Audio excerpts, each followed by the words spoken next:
Welcome all to our environmental science session.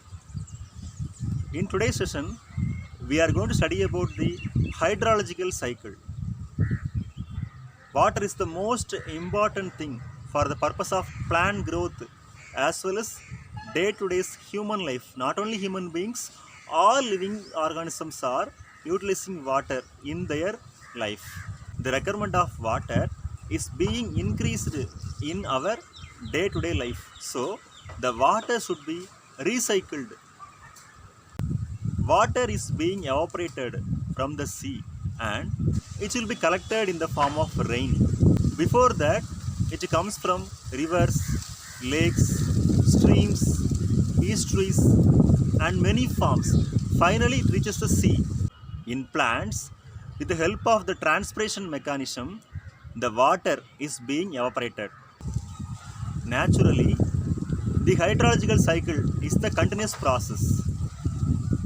For hydrological cycle, the energy is being utilized from sunlight, from solar energy. What is the main role of the solar energy? The role of sunlight in hydrological cycle means encourages the evaporation process in ocean, lakes, ponds, river, stream and other water bodies. It encourages the transpiration mechanism in plants also. The role of sunlight is most important in rainfall. It helps directly as well as indirectly. Due to the evaporation process from the ocean, the atmosphere, it has been occupied by water molecules, maximum amount of water molecules. By cooling as well as condensation action, the water vapor will be constricted into small droplets.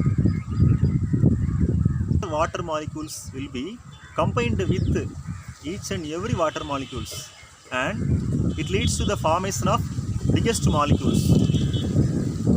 Continuously, it leads to rainfall. Due to the higher gravitational force, it motivates the rainfall in proper manner. The rainwater, it will be deeply absorbed in underground as well as it has been utilized in the form of surface water in lakes, rivers, streams and ponds. In cool places, it has been stored in the form of ice. The water is being stored in lakes, rivers as well as ponds. It has been stored in dam also. This rainwater will be very purified one. Sometimes it might be polluted with some other industries. So due to the presence of some toxic substances as well as acidic or fatty materials from the industry, the water has been polluted. All of living organisms are most important in hydrological cycle. In most of the living organism, the 90% it has been occupied by water. The 90% water, sometimes it might be released from its body. By two ways it has been released, by respiration as well as by using evaporation. The deepest plant roots are absorbing the water from underground and it has been utilized in other parts like stem, leaves, etc. Finally, the water is being evaporated from the leaves. This mechanism is called as evaporation. For obtaining energy to plants and animals, the role of carbohydrates are most important. Carbon dioxide and water, these will be excreted in waste material form. During the time of photosynthesis, the water molecules and the carbon dioxide, these two have been combined together and these help in the formation of carbohydrates. Rainwater is being absorbed in the earth. That's why it has been utilized for the purpose of plant as well as animals' growth.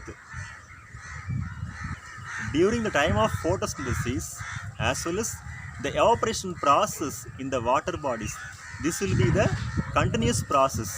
These will be collectively known as hydrological cycle or water cycle.